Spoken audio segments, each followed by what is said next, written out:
facial, músculos masticatorios, músculos de la expresión facial, arterias carótidas con sus ramas colaterales y terminales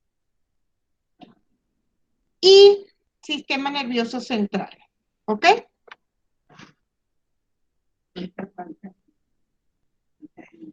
Vamos a compartir pantalla para comenzar la clase.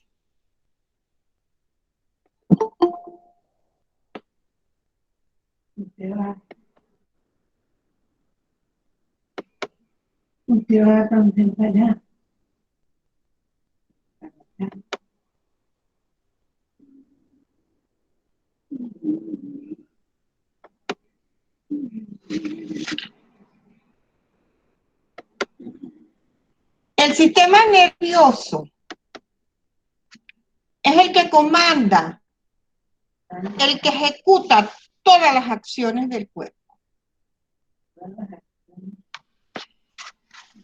Así estén los órganos vitales, como el corazón y los pulmones.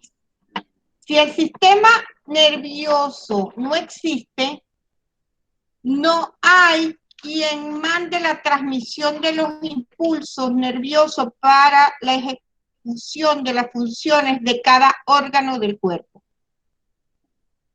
¿Qué quiere decir? Que este es el sistema más importante que tenemos. Él se divide, ese sistema nervioso, en central, que es el que vamos a ver ahorita, que es el que está dentro del conducto vertebral de la columna vertebral, que viene siendo la médula espinal, y el que está en la bóveda y base craneal, dentro de la bóveda y base craneal. O sea, eso se llama neuroeje, porque sostiene todo el sistema nervioso central. Está el sistema nervioso periférico, que es el que está fuera del neuroeje, o sea, fuera de la bóveda y base craneal y fuera del conducto vertebral. Son los nervios periféricos que están constituidos por 33 nervios espinales que inervan todo el cuerpo desde el tórax, abdomen, pelvis, extremidades superiores e inferiores. Esos nervios espinales salen de la médula espinal que se encuentra dentro del conducto vertebral. Y los pares craneales, que son 12, que se originan del tallo encefálico y salen a la periferia a inervar cuello, cara y cráneo. Estos pares craneales son 12. Ustedes tienen que sabérselo, el nombre y el número, todos. La próxima semana es el parcial, la otra arriba, que comencemos el tercer laxo, vamos a empezar con el sistema nervioso periférico, específicamente el nervio trigémino. Profe, una pregunta, ¿esas clases van a ser presenciales? Creo que la de trigémino.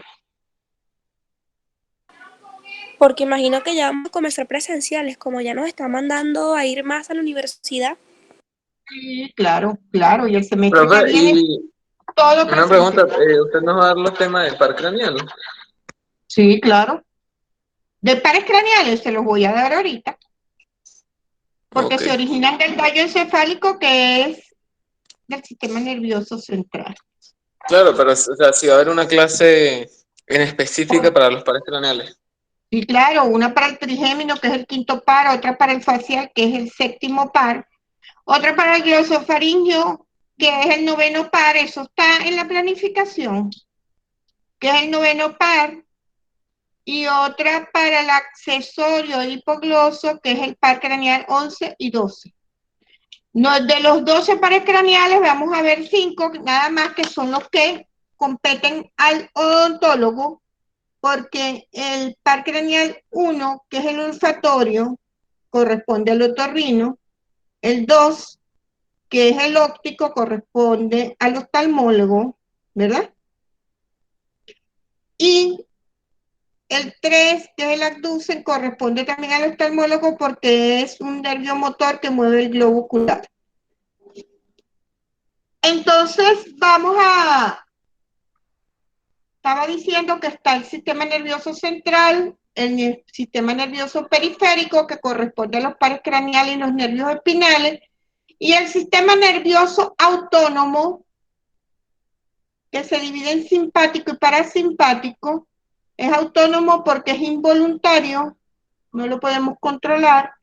Es el que controla el funcionamiento de las vísceras, como el aparato respiratorio, el aparato genitourinario, el aparato digestivo y los vasos sanguíneos. Nosotros no podemos decir en este momento voy a dilatar el vaso sanguíneo para que me baje la presión arterial. Ojalá fuese así. O voy a acelerar los movimientos peristálticos del sistema digestivo para acelerar la digestión. ¿Ok? Es el sistema nervioso autónomo. El sistema nervioso autónomo es comandado por el hipotálamo, que se encuentra aquí en el sistema nervioso central. Las funciones del sistema nervioso central es que todos los individuos estamos dotados de mecanismos nerviosos, como repito, tanto centrales, periféricos y autónomos.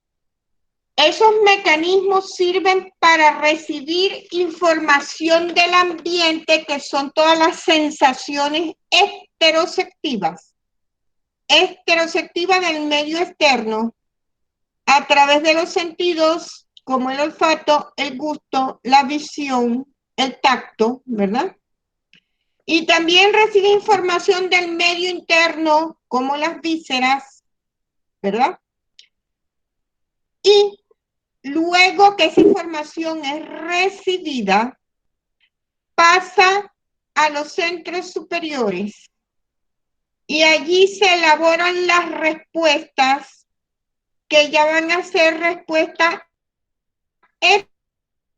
efectoras. Cuando recibimos las sensaciones, es respuesta de aferencia. Cuando da la respuesta, es eferencia. Aferencia va de la periferia a los centros superiores y eferencia va desde los centros superiores a la periferia, dando respuesta. Y esa respuesta siempre es una respuesta motora, de movimiento, que puede ser voluntario e involuntario. ¿Ok? Movimiento voluntario para la musculatura estriada.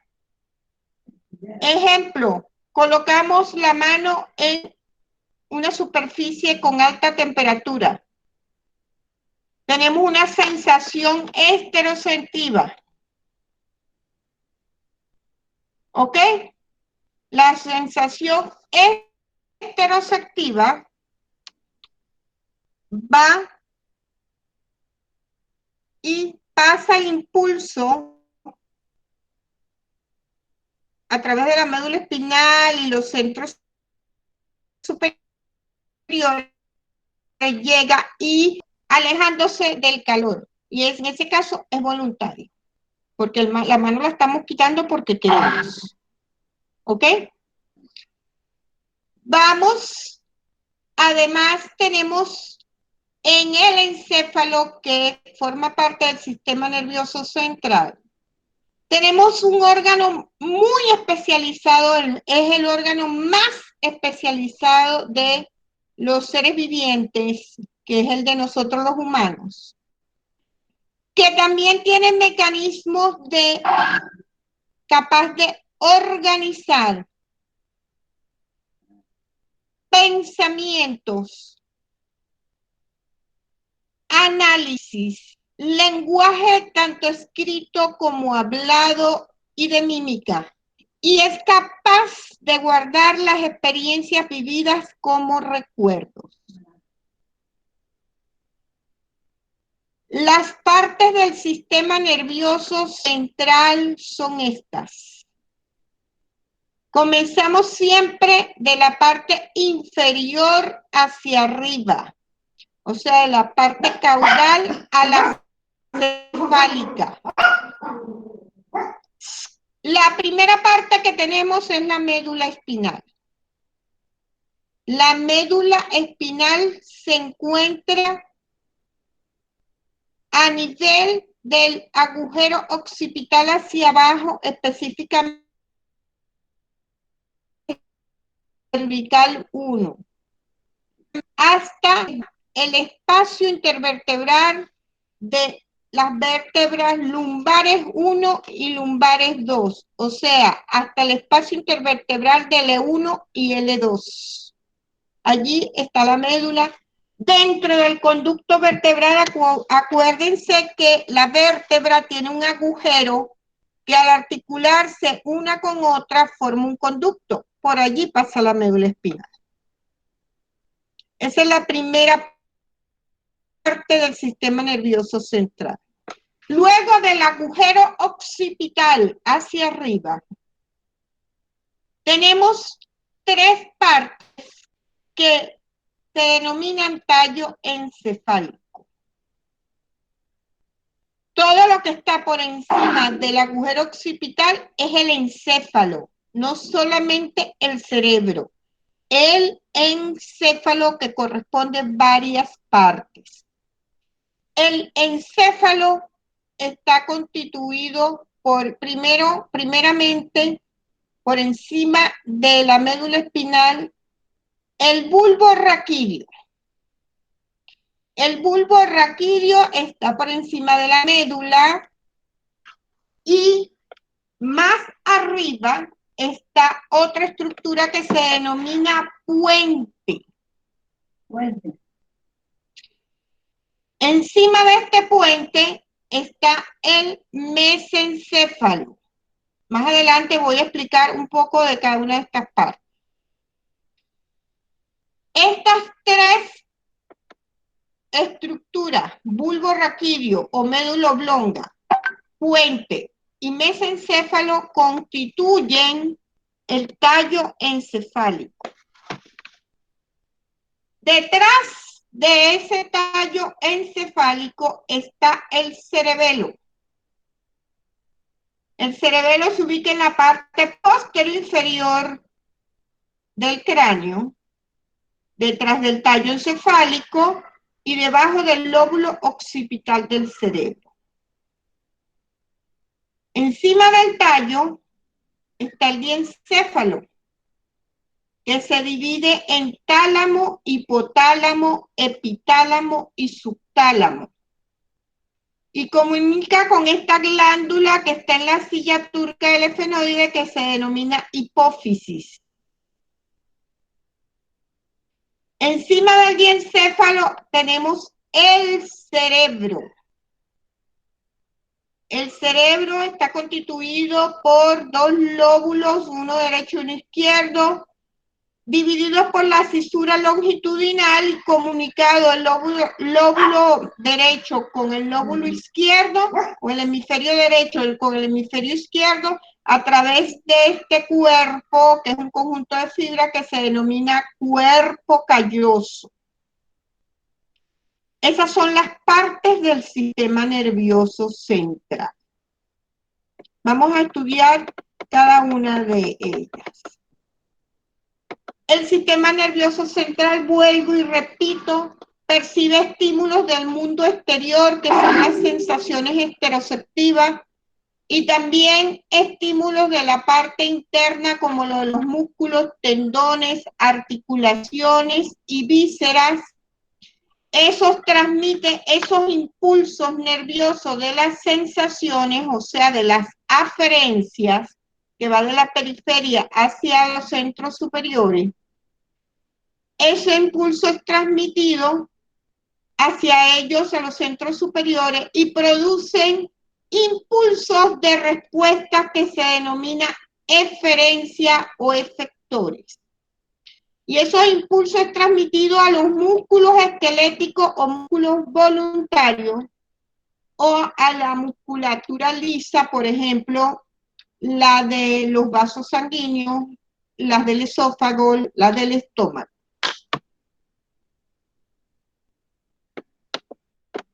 Aquí tenemos una imagen donde vemos la médula espinal y el encéfalo, que es el que está dentro del cráneo.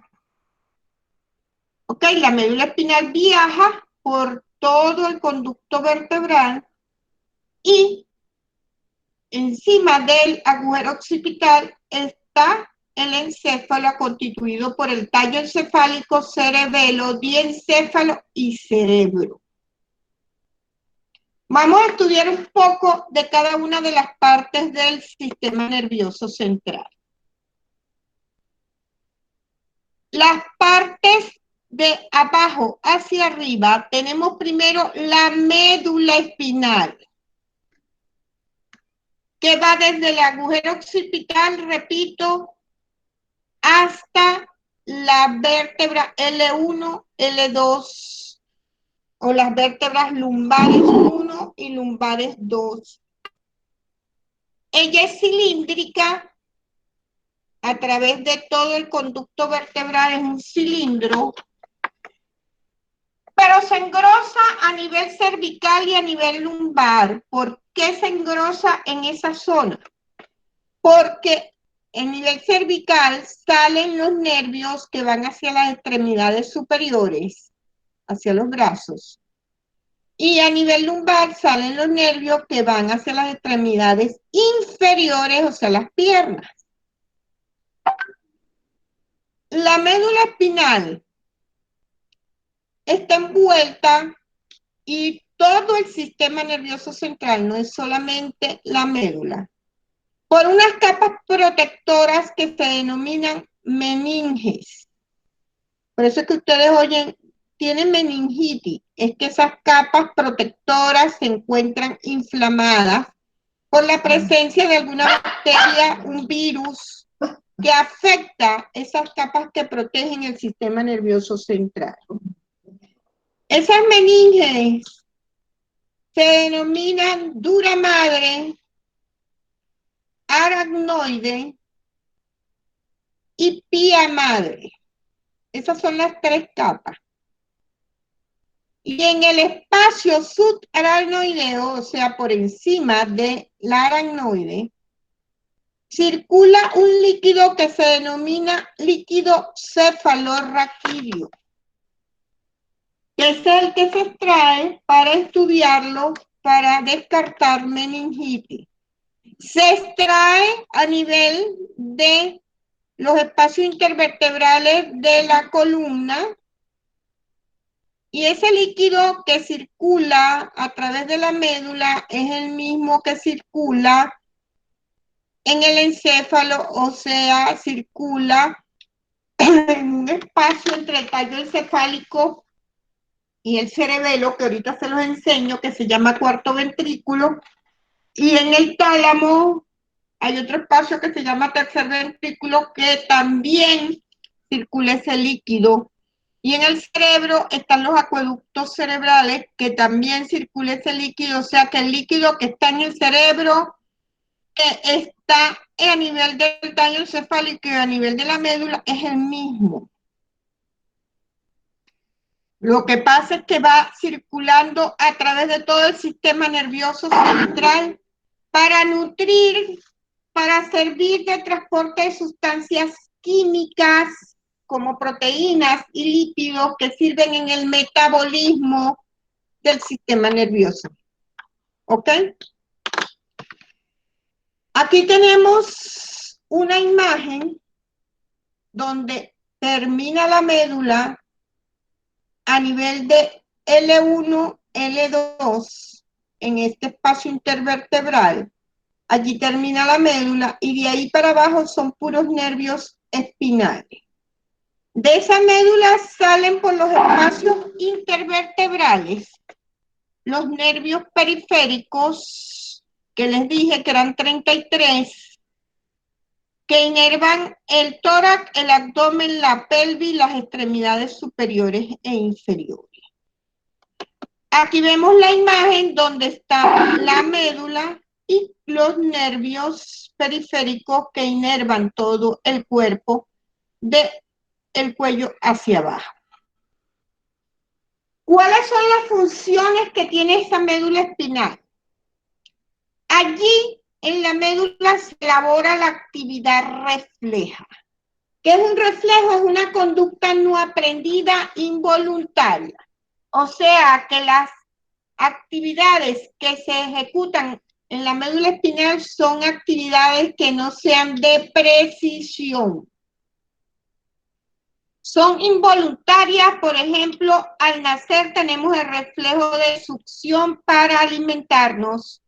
Quiere decir, nadie le enseñó a ese bebé, es conducta no aprendida, que nace, que todo que se le acerque a los labios lo tiene que succionar. Él no va a distinguir que sea la mamila del tetero, que sea el pezón de la madre, o que sea un chupón. Todo lo que se le acerque, él lo va a succionar, ese es el reflejo de succión. Luego ese reflejo, con la maduración del sistema nervioso central, se hace voluntario, porque en el adulto succionamos lo que queremos. En un niño recién nacido succiona lo que se le acerque a los labios. Otro reflejo que tenemos en la vida adulta es el reflejo de la rótula. Cuando con el martillo percutor nos dan los golpecitos en la rótula, se extiende la pierna. Eso es un movimiento involuntario.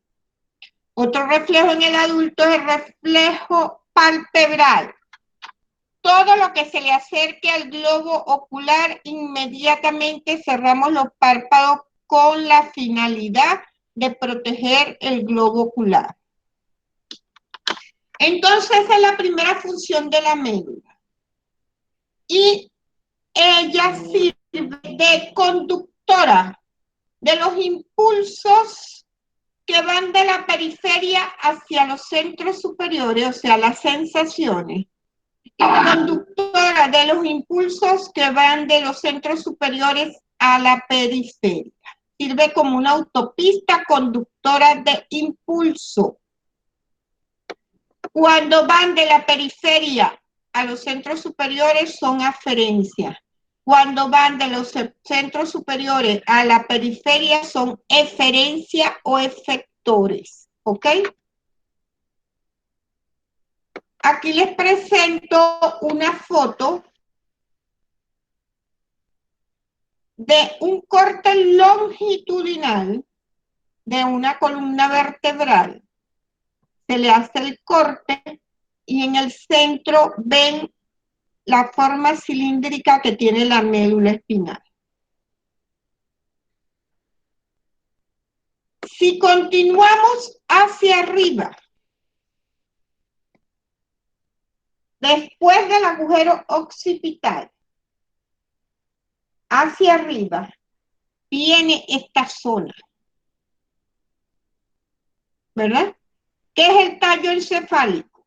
Que está dividido en bulbo raquídeo o médula oblonga, puente o protuberancia, porque tiene una protuberancia hacia la parte ventral o anterior, y el mesencéfalo. Entonces, la médula oblonga o bulbo raquídeo que continúa con los impulsos que vienen de la médula espinal hacia arriba. Esa es la función. Allí se encuentran centros como el vómito y centros como actividades cardíacas, ¿verdad? Allí se encuentran los núcleos o el origen de los pares craneales 12, que es el hipogloso, 11, que es el accesorio, 10, que es el vago, 9, que es el glosofaríngeo, y 8, que es el vestíbulo coclear. Eso está de abajo hacia arriba. Aquí estoy diciendo los nombres de los pares craneales, lo que me preguntaron, y el número. El número es con números romanos. El 12, el hipogloso, que su función es mover la lengua, es un nervio motor. El 11, que es el accesorio o espinal, también es un nervio motor netamente, que mueve el músculo trapecio, que es el de la espalda, y el esternocleidomastoideo, que es el músculo prominente del cuello, que hace los movimientos de la cabeza, hace flexión, extensión, lateralidad y rotación de la cabeza. Ese es el par craneal 11, accesorio espinal. Más arriba está el par craneal 10, que es el nervio vago o neumogástrico, neumo de pulmones y gástrico aparato digestivo. Es un nervio mixto porque tiene fibras motoras y fibras sensitivas. Se encarga de el funcionamiento de las vísceras, ¿verdad? Por eso es neumogástrico, de la actividad pulmonar, de la actividad digestiva, y se llama vago o errante porque es el de mayor trayecto en todo el cuerpo. Se origina en el cráneo y llega hasta el colon transverso. ¿Ok? Luego tenemos el nervio número 9, todo eso se origina en la médula oblonga o bulbo raquídeo, están los núcleos. Después tenemos el 9, que es el glosofaríngeo, glosolengua y faríngeo, faringe. Él se encarga de inervar la parte posterior de la lengua, dándole sensibilidad general y sensibilidad especial, gusto el tercio posterior de la lengua, y el músculo estilofaríngeo. Y luego tenemos el par craneal 8, una parte del 8, que es el vestíbulo coclear. Vestíbulo de la parte vestibular del equilibrio del organismo, y coclear de la audición. Es el nervio auditivo. Una parte está en el puente y otra parte está en el bulbo. Ese es el bulbo raquídeo o médula oblonga. Aquí tenemos la médula oblonga, para aquí está la médula espinal. Esto es la médula oblonga, tiene un surco central y unos surcos laterales, ¿verdad? Estos surcos se denomina la pirámides, lo que están al lado del surco central, pirámides del bulbo raquídeo, y lo que está al lado, las eminencias que están al lado del surco lateral, se denomina olivas del bulbo raquídeo. Detrás de las olivas sale uno de los pares craneales de origen retroolivar, que lo vamos a ver más adelante. Encima de este bulbo raquídeo está el puente. Puente es que une una parte con otra, ¿verdad? Todo puente une dos partes. El puente o protuberancia es la otra parte del tallo encefálico, ¿verdad? Es esto que está aquí. En la parte posterior tenemos el cerebelo. Aquí hay numerosas conexiones, tanto motoras como sensitivas, se entrecruzan las fibras, ¿verdad? Y tiene conexión con el cerebelo a través de un conjunto de fibras que se llaman pedúnculos cerebelosos. Aquí están los pares, se originan los pares craneales 7, quedamos en el 8 con el vestíbulo coclear, entonces el 7, que es el facial, que es un nervio mixto, tiene fibras motoras y fibras sensitivas. Él se encarga de mover los músculos de la expresión facial, una de las funciones. Otra de las funciones es motora involuntaria, la secreción de saliva con las glándulas salivales sublingual y submandibular, y la secreción de lágrimas con la glándula lagrimal. Es el facial, que es el 7. Y el 6, que es el abducen, es un nervio netamente motor que mueve el globo ocular. Pertenece a la parte de los oftalmólogos. Ese es el puente. Y el 5, que es el nervio más importante para nosotros, es el trigémino. También se origina del puente. ¿Ok? Encima del puente tenemos el mesencéfalo. Ese mesencéfalo se denomina cerebro medio porque a simple vista no se ve. Está tapado por los dos hemisferios cerebrales, por el derecho y el izquierdo. Cubren el mesencéfalo. Tiene vías sensitivas y motoras para el recorrido del impulso nervioso.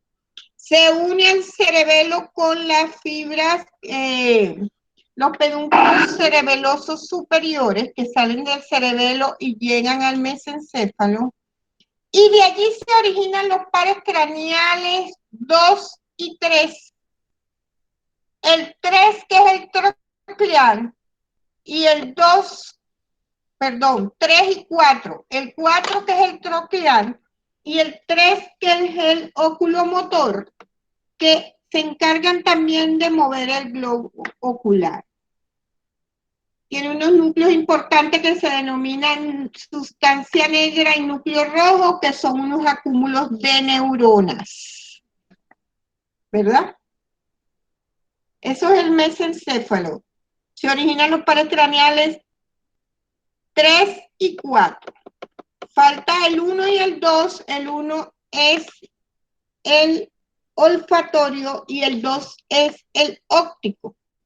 El nervio olfatorio se origina de la lámina cribosa del etmoide, donde sale el nervio olfatorio, eso se lo dije cuando vimos el hueso etmoide. Y el par craneal 2 óptico se origina en la retina. Entonces, todos los pares craneales se originan en el tallo encefálico, menos el par craneal 1 y 2. ¿Ok? Esta es una imagen del cerebelo en la parte posterior y en la parte anterior tenemos el tallo encefálico.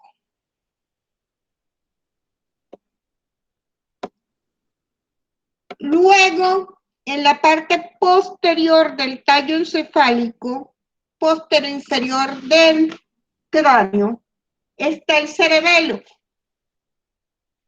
Está situado por debajo del lóbulo occipital del cerebro y por detrás del tallo encefálico. Ese cerebelo se une al tallo encefálico por 6 pedúnculos. Son 6 porque son 3 del lado derecho y 3 del lado izquierdo. Los más inferiores se unen esos pedúnculos cerebelosos al bulbo. Los pedúnculos cerebelosos medios se unen al puente y los pedúnculos cerebelosos superiores, que son 2, derecho e izquierdo, se unen al mesencéfalo. Es la conexión que tiene el cerebelo con el tallo encefálico para producir impulsos y llevarlos al cerebro. La función del cerebelo es el tono muscular. El tono muscular significa la contracción que tiene todo músculo en reposo. Todo músculo debe tener un tono, porque si no se torna flácido. Cuando se contrae, como ustedes lo saben, desde la parte de la inserción hacia el origen, produce su función. Mientras no esté ejerciendo función, el músculo se mantiene con un tono y eso lo da el cerebelo. También el cerebelo se encarga del equilibrio del cuerpo, que cuando caminemos no nos vayamos para un lado o para otro, nos mantengamos erguidos, ¿verdad? Cuando la persona dice estoy mareada, ustedes no han oído, ay, tienes que hacerte ver el oído.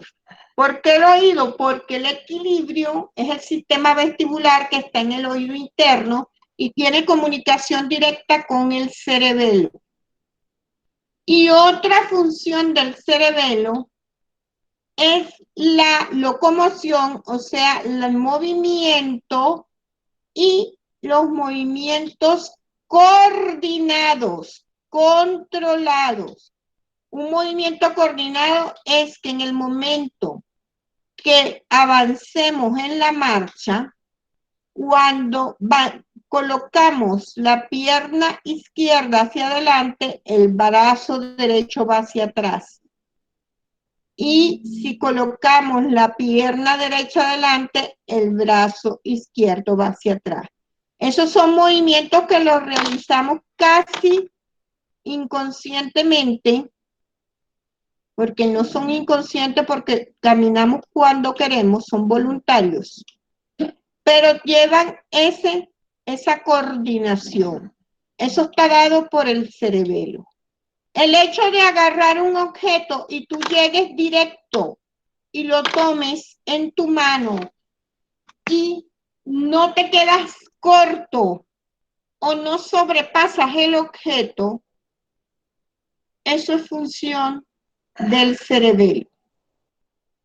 Son movimientos coordinados. Una persona ebria tiene alteración de esa coordinación de los movimientos. Ustedes han visto en la fiesta que si uno va a agarrar un vaso y ya está en estado de ebriedad, se queda corto o se sobrepasa y quiebra el vaso. Esta es una imagen del cerebelo y esta es la médula espinal, la parte más inferior del tallo encefálico.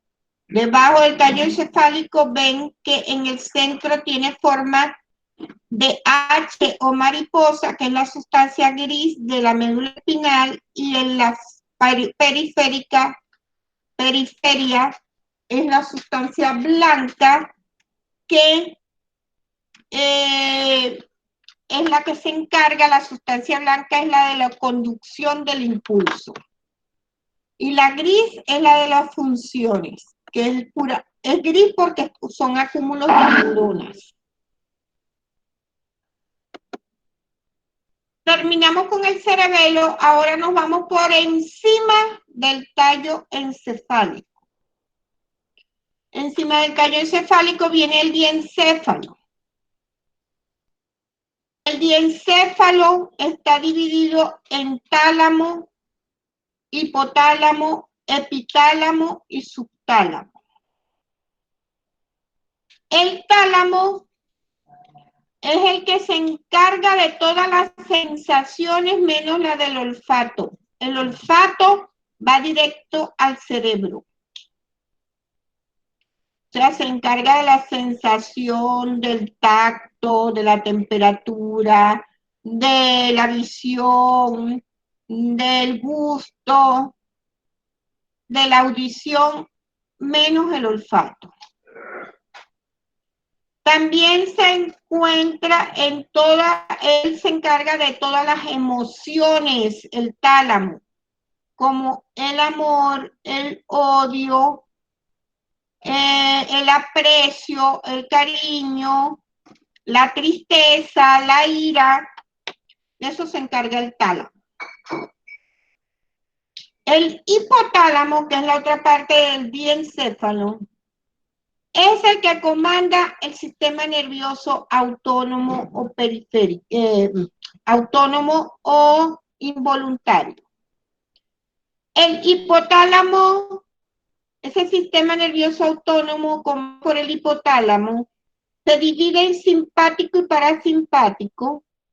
Simpático se segrega a nivel de las glándulas suprarrenales, la adrenalina y noradrenalina en los momentos de estrés y prepara al individuo para la acción, para la huida. Al liberarse la adrenalina y noradrenalina, eso produce vasoconstricción de los vasos sanguíneos y acelera los latidos cardíacos. Disminuye las acciones intestinales y el individuo se prepara para la huida en caso de algún peligro. Ustedes no han oído por ahí que ponen carrera de carro, no sé qué, adrenalina pura. Adrenalina pura porque se libera adrenalina y noradrenalina en las suprarrenales y se producen todos estos cambios que les estoy diciendo en el organismo. Eso se encarga el hipotálamo. En cambio, si estamos en un estado de relajación, se libera el parasimpático y se libera la acetilcolina. La acetilcolina dilata los vasos sanguíneos, disminuye los latidos cardíacos, aumenta la secreción de saliva y la secreción de las glándulas lagrimales. Es el contrario de el simpático. Esa es la primera función del hipotálamo. El hipotálamo también regula la temperatura en el sentido de que el cuerpo humano debe tener una temperatura de 37 grados, es lo normal. Y el hipotálamo, como manera de defensa, si la temperatura ambiente está muy caliente, nosotros sudamos, se liberan de las glándulas sudoríparas el sudor para refrescar ese cuerpo y mantenernos en 37 grados. Y si es lo contrario, si la temperatura está muy fría, se produce una vasoconstricción para que no se libere calor y mantengamos la temperatura corporal. Otra cosa es cuando tenemos, por ejemplo, penetra el organismo un microorganismo como una bacteria, el hipotálamo actúa de manera de defensa y se produce el aumento de la temperatura con qué fin de matar ese cuerpo extraño que ingresó esa bacteria o ese virus, ¿verdad? Por eso es que cuando nos enfermamos es porque penetran cosas extrañas como virus o bacterias y el hipotálamo manda la señal de aumentar la temperatura para tratar de eliminar el virus o la bacteria que ha penetrado al organismo. Y aumenta la temperatura y nos da fiebre. Otra función del hipotálamo es que regula el equilibrio hídrico de agua. Nosotros tenemos 70% agua en el organismo. Si nosotros hemos eliminado de esa agua por alguna vía, ya sea por una diarrea, por vómitos, que eliminamos líquido, o porque sudamos mucho, se activa con el hipotálamo el mecanismo de la sed para reponer el líquido que hemos perdido. O también en el túbulo contorneado distal del riñón. El orine que se iba a filtrar, los líquidos que íbamos a eliminar por la orina, se reabsorben manteniéndolo en el cuerpo. Ese es el equilibrio hídrico que da el hipotálamo. El hipotálamo también controla la presión arterial, que tiene que ver con las emociones también y con el simpático y el parasimpático, ¿verdad? También controla el mecanismo del hambre. Él activa el hambre cuando hemos consumido energías, no solamente porque hagamos ejercicio, sino también energías del sistema nervioso central, sobre todo el cerebro, cuando estudiamos mucho. Entonces el mecanismo del hambre se activa, ¿ok? Esas son las funciones del hipotálamo, que forma parte del diencéfalo. Después viene el epitálamo, que se encarga de producir una hormona que se llama melatonina. No melanina, melanina es el color de la piel. Melatonina. La melatonina se activa en la oscuridad, o sea que regula los ciclos circadianos. En la oscuridad aumenta la secreción de la melatonina y da sueño. Personas que sufren de insomnio ya sacaron una pastilla de melatonina para ver si duermen. Y en la claridad disminuyen, no hay secreción de esa hormona y por eso es que estamos activos en el día. ¿Ok? El subtálamo es otra parte del diencéfalo que se encarga de movimientos motores incontrolados, por ejemplo, los tics nerviosos. ¿Ok? Son movimientos motores cuando tú tienes un tic, que por ejemplo, si y no lo puedes controlar, esos tiene que ver con el subtálamo. Esta imagen, vemos aquí el diencéfalo. Ese diencéfalo en el centro tiene el tálamo, el hipotálamo aquí, y comunica con la hipófisis, que es una glándula de secreción que libera hormonas, libera secreciones internas como la tiroxina para la tiroides, la adrenocorticotropa para las glándulas suprarrenales, la oxitocina para contracción del útero en el momento del parto y en el momento de la menstruación. Todo esto es el diencéfalo, ¿verdad?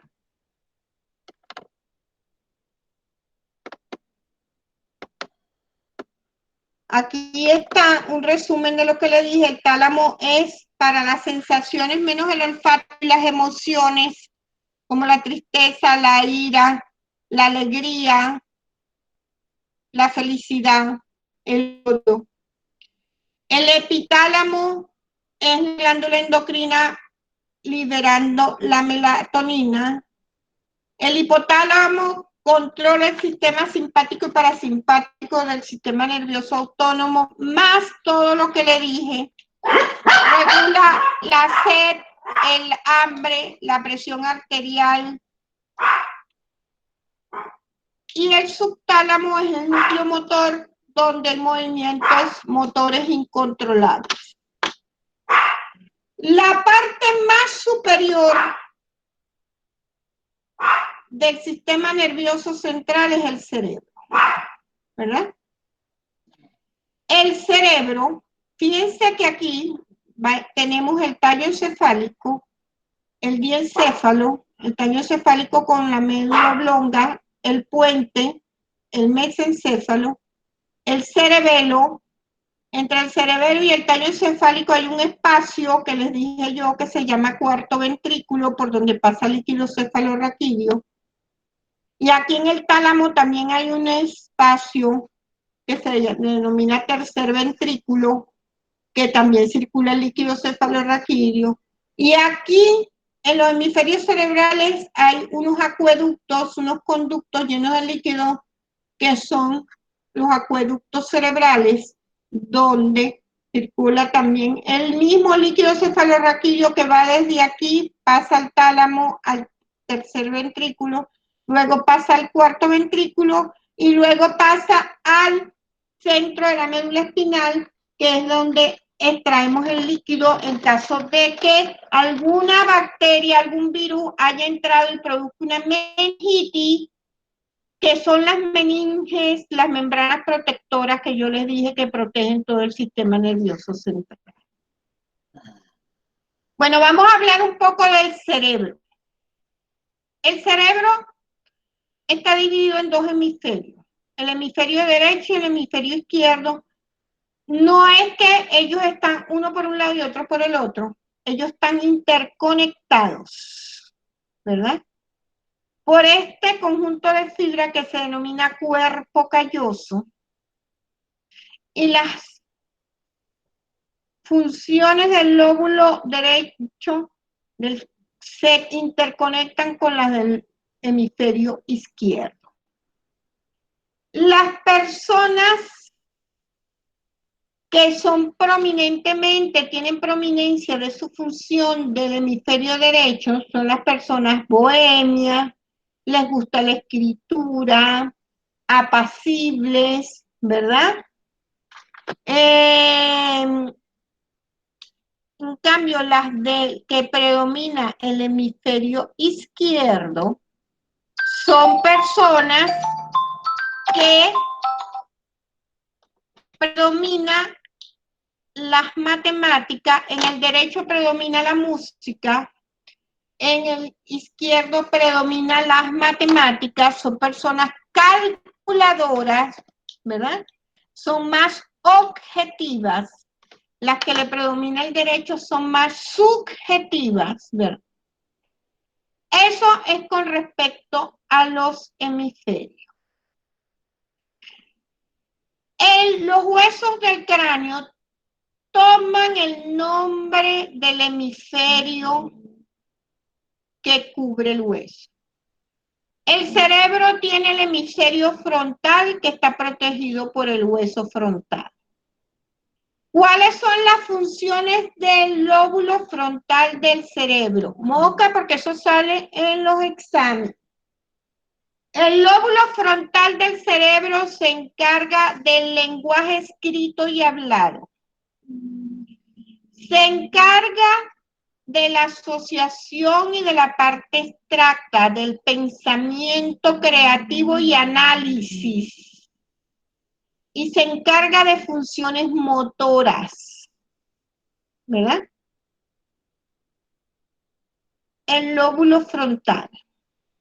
Luego, el lóbulo parietal, que está cubierto por los huesos parietales, se encarga de funciones sensitivas. De aquí para acá es el lóbulo frontal y este es el lóbulo parietal. Las funciones sensitivas, las sensaciones, el gusto está en el lóbulo parietal, importantísimo para nosotros. ¿Ok? ¿En qué lóbulo del cerebro se encuentra el gusto?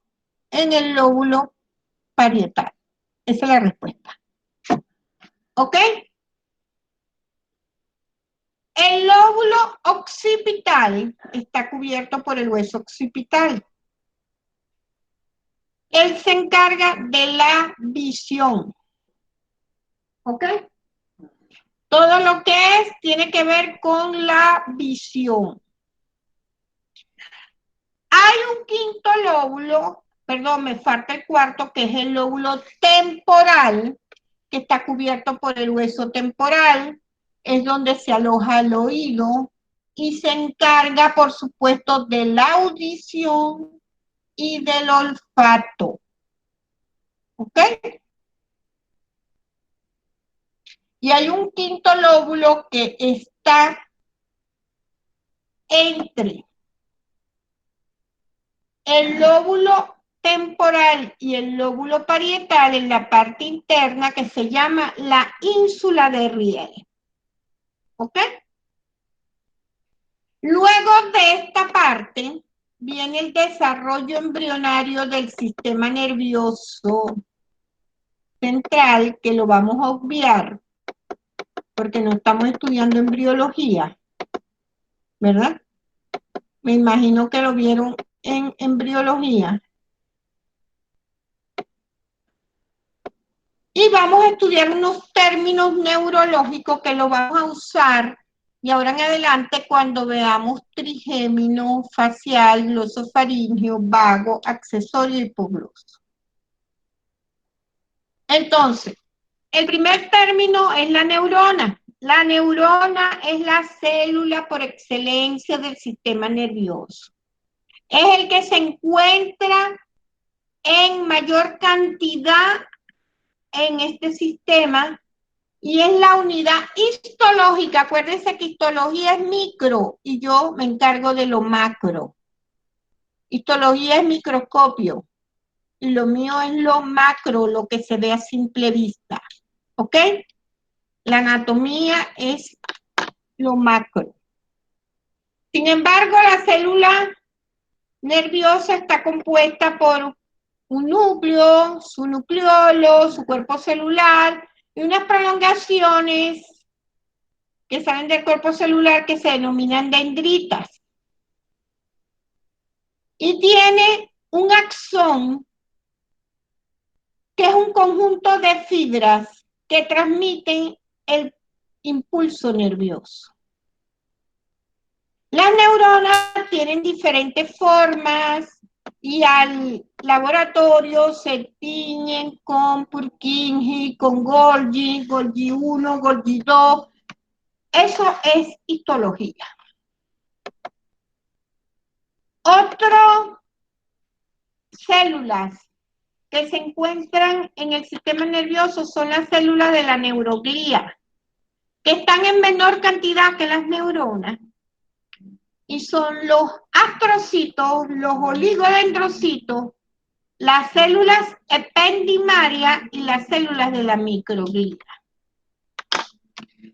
Los astrocitos se encuentran intercaladas entre las neuronas, que son las de mayor cantidad, y ellas sirven, esos astrocitos, para transporte de sustancias químicas en el metabolismo del sistema nervioso, para el funcionamiento de ese sistema nervioso.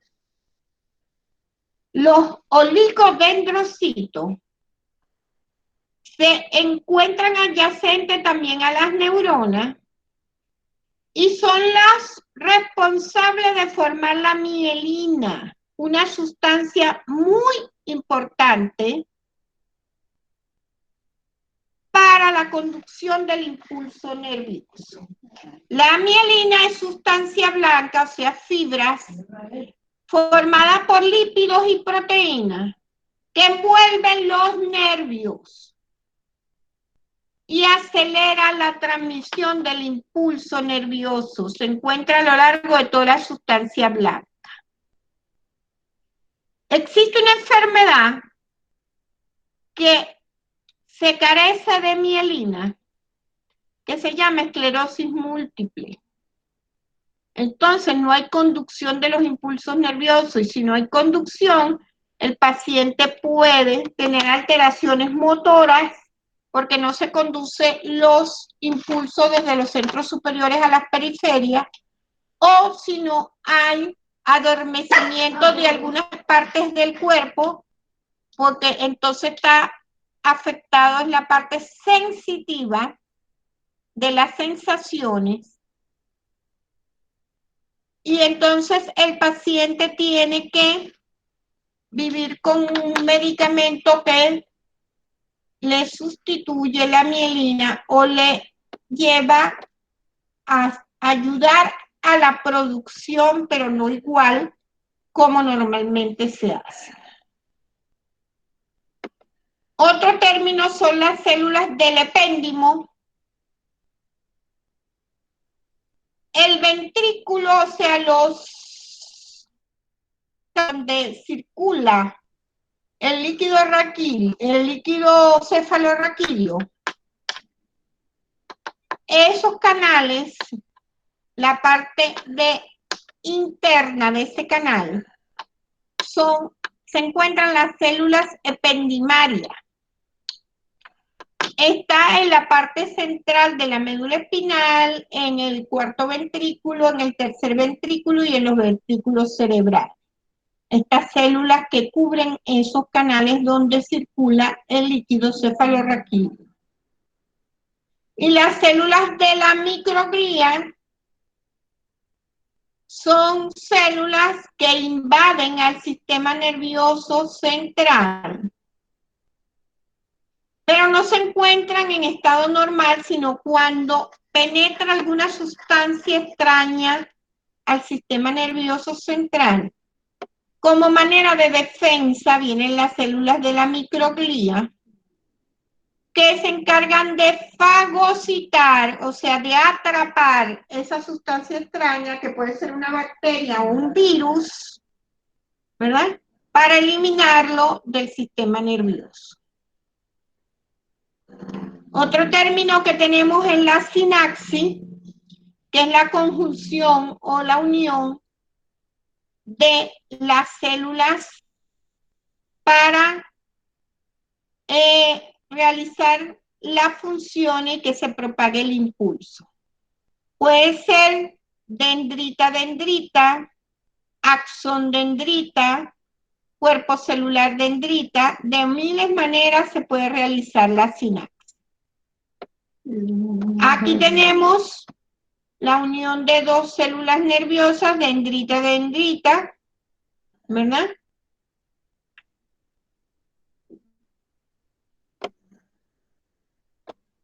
Otro término son aferencia y eferencia, que se lo he mencionado a lo largo de toda la clase. La aferencia son las sensaciones que van desde la parte periférica a los centros superiores. Y las eferencias son los efectores, las funciones motoras voluntarias e involuntarias, que van desde los centros superiores a la periferia. Aquí meto el sistema nervioso autónomo, que es conocido como vegetativo porque no lo controla la voluntad. Recibe información de las vísceras como el aparato digestivo, el aparato respiratorio, el aparato genitourinario, el sistema muscular de los vasos sanguíneos, las glándulas de secreción externa como la saliva, los mocos, la secreción mucosa, las glándulas de la mucosa nasal, las glándulas sudoríparas son de secreción externa y las de secreción interna son las que producen hormonas como la tiroides, las glándulas suprarrenales. La tiroides produce la tiroxina, la suprarrenales produce la adrenocorticotropa. Todo eso es comandado por el sistema nervioso autónomo, que es involuntario y va a activarse a través del hipotálamo. Eso ya se los mencioné. Y se divide en simpático y parasimpático, ¿verdad?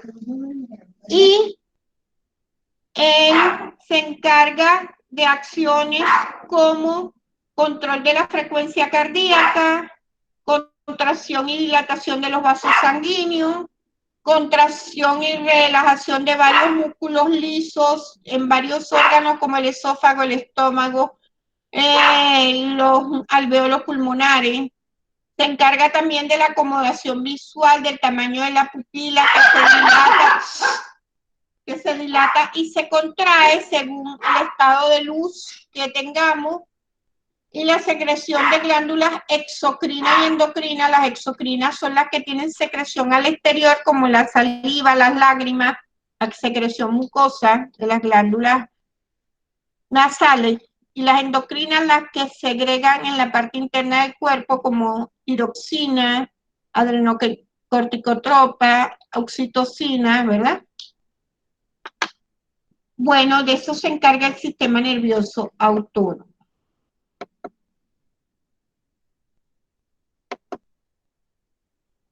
Y les dije que se dividía en parasimpático cuando estábamos al opuesto al simpático, que estamos en un estado de relajación, aumenta la digestión, la micción y en el acto sexual. Y en el simpático prepara al individuo para el estrés, se dilatan las pupilas, aumentan los latidos cardíacos, disminuye las contracciones estomacales, se contraen los vasos sanguíneos, estimula las suprarrenales para la secreción de adrenalina y noradrenalina. Otros términos son sustancia blanca y sustancia gris, que se las he mencionado mucho. La sustancia blanca está formada por fibras que conducen el impulso nervioso y la sustancia gris está formada por células nerviosas como las neuronas o la de la neuroglía, las neuronas que son las que se encuentran en mayor cantidad.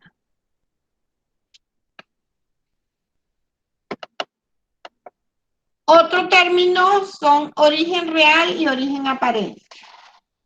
Los nervios, cuando se originan, acabo de decir que los pares craneales se originaron del tallo encefálico, que en el mesencéfalo se origina el par craneal 3 y 4, que en el puente se origina el 5, 6, 7 y parte del 8, y que en el bulbo se origina parte del 8, 9, 10, 11 y 12 de los 12 pares craneales.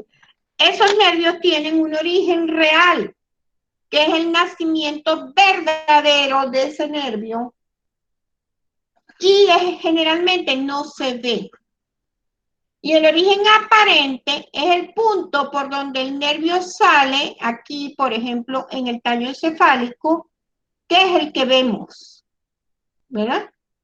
Y otra cosa es salida del cráneo, del nervio, que son los orificios por donde sale el nervio del cráneo, como el agujero oval, el agujero redondo mayor, el agujero óptico.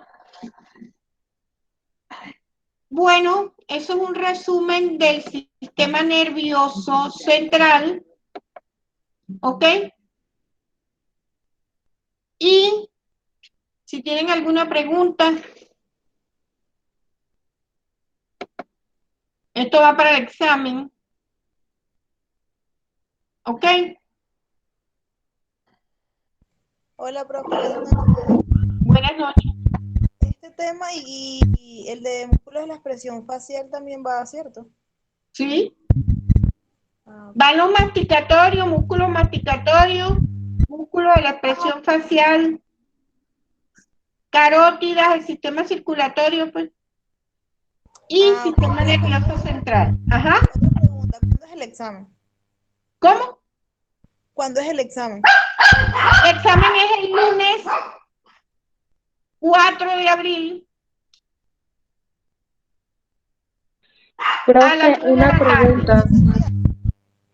¿Ah? ¿Presencial? Profe, Presencial. ¿Qué pasó, profe, Eli? ¿y la sección 102 OE qué día le toca el examen? ¿Nos tocaría a todos El el lunes? lunes. Todas son el lunes en 2 tandas. Aproximadamente. A las Ok, 2. gracias. ¿Presencial, profe?